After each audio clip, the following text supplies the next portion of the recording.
ब्रह्मांडों को जो अपने संकल्प से चला रहे हैं वो एक हमारे जीवन के रक्षक हो, ये कोई आश्चर्य की बात नहीं है। शरणागत के लिए कोई आश्चर्य नहीं है। वो देहातीत स्थिति एक क्षण में प्रदान कर सकते हैं, हमें कल्पों लग सकते हैं। इसीलिए यहां कहा नमो नित्यम वृंदावन तरुलताभ्या करुणया। वृंदावन की लता खगमृग पशु पंछी, वृंदावन के रसिक जन, वृंदावन वासी जन, ये सब करुणामयी लाडली की करुणा स्वरूप है। ये हम पर दया करें।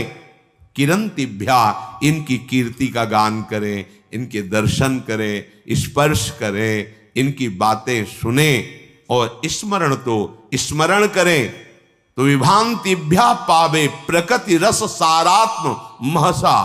प्रकृति रस से परे जो सार तत्व है, परम रस प्रेम, वो तुम्हारे हृदय, और प्रेम ही देहातीत स्थिति प्रदान करता है। चाहे आत्मरति बोलो या प्रिया प्रीतम की रति माने प्रेम या आत्म प्रेम, तो इतना गाढ़ अवस्था की अवधूत स्थिति शरीर की शुद्ध ही नहीं है। प्रेम प्रियालाल के प्रकट रूप में इतना प्रेम, शरीर शुद्ध ही नहीं है। शरीर शुद्ध छूटना कोई कठिन बात नहीं है। एक उदाहरण में पूज्य भाई जी ने लिखा कि एक कोई वंदना कर रहे थे, तो उनका नियम होता है कि जिस समय उनका समय हुआ वो अपनी वंदना करते हैं अपने ईश्वर की।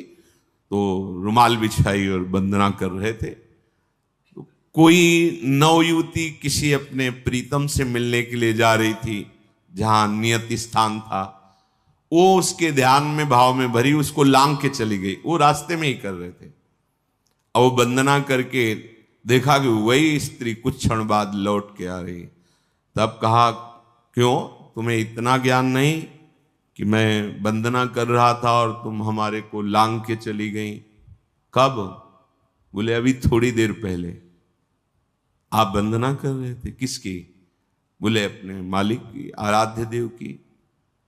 हम तो एक नाशवान शरीर के राग में थी, तो इतने बड़े तुम हमें नहीं दिखाई दिए, लांग के चली गई, और तुम अनंत ब्रह्मांडों के मालिक की वंदना कर। तुम्हें पता चला कि मैं तुम्हें नांग के चली गई? क्या वंदना कर रहे थे तुम? हम तो एक नाशवान शरीर में आसक्त थी, उससे मिलने गई थी, तो तेरी शुद्ध नहीं रही, तेरे को नांग के चली गई, मुझे पता नहीं। लेकिन तू परम आराध्य देव की, परम प्रभु की आराधना कर रहा, तुझे पता चला मैं लांग के चली। कहां तेरी एकाग्रता थी? कहां तेरे को प्रेम है? ये बात। देह शुद्ध भूलना कोई बड़ी बात नहीं, बड़ी बात है तन्मय हो जाना। हमारा राग एक जगह एकत्रित हो जाए। गलत जगह एकत्रित होगा, विनाशी जगह में एकत्रित होगा, तो परिणाम में गलत और विनाशी हाथ लगेगा। इसीलिए इस अमूल्य प्रेम को प्रभु के नाम रूप लीला धाम में समर्पित करना चाहिए। ये महिमा धाम की कृपा से प्रकट होती है। देहातीत अवस्था देखा गया है महापुरुषों के जीवन में।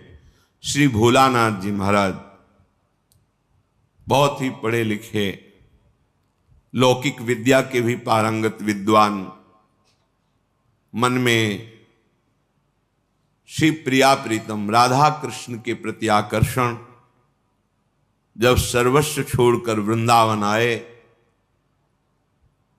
देखो, निश्चय में बड़ी सामर्थ्य होती है। वृंदावन आकर उन्होंने निश्चय किया कि मेरे जीवन का लक्ष्य अब है श्यामा श्याम की प्राप्ति। बहुत धैर्यपूर्वक निश्चय करना चाहिए। उपासकों से जब एकांतिक वार्ता होती है किसी किसी उपासक से, तो जब वो प्राकृतिक आकर्षण में दुखी दिखाई देता है, तब लगता है कि कृपा के प्रवाह में परमार्थ में तो आ गया है, पर इसका निश्चय नहीं है। क्योंकि निश्चय ना होने के कारण भोगाकर्षण में वो जलता है और चाह करता है भोगों की।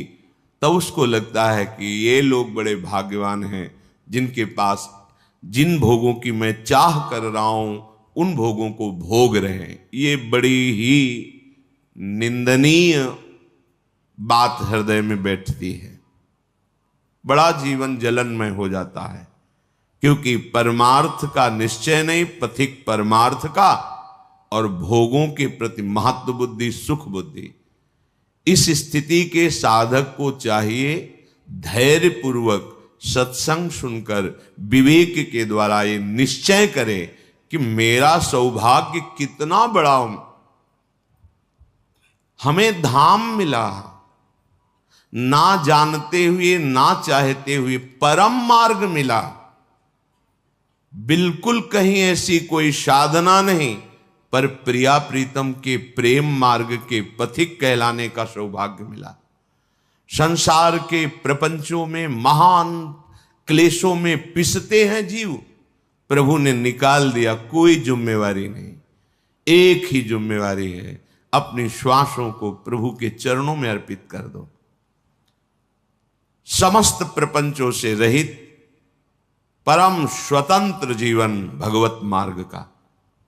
पर आप समझ नहीं पा रहे, आपको लगता है कि इन भोगों को भोगने वाले बड़े भाग्यवान हैं, बड़े सुखी हैं। यही हमारी दुर्दशा है। हम अपने मार्ग को ना जानने के कारण भ्रमात्मक भोगों में सुख मानकर जलते रहते हैं। ऐसे साधक को जब माया अपना आकर्षण पैदा करती है तो फिसलने में देर नहीं लगती। इसलिए श्रीपाद, पहले आप निश्चय करो, वृंदावन आपको मिला, सत्संग मिला, तो निश्चय में कमजोरी क्यों है? ये आशा की फांसी क्यों बनाए हुए हैं कि अभी तो नहीं पर कभी? ये आशा श्री जी से मिलन की बनाओ, प्यारी जू प्यारे जू, आज तो नहीं पर कभी तो मिलेंगे ना। ये आशा नहीं है, आशा इस बात की है कि आज तो नहीं पर कभी अवसर लग जाए तो ये भोग मिल जाएंगे। अंदर देख लो, ये अंदर की बात है। आशा ही परमम दुखम नैराश्यम परमम सुखम। इसे समझ नहीं पा रहे आप। दुख के लिए आप खुद रास्ता अंदर रखे हुए हैं, जगह रखे हुए हैं। आशा, भोगों की आशा। तुम आज निश्चय नहीं कर सकते कि हमारा मार्ग प्रिया प्रीतम की प्राप्ति का हमें सौभाग्य से मिल गया। कितने हो भाग्य।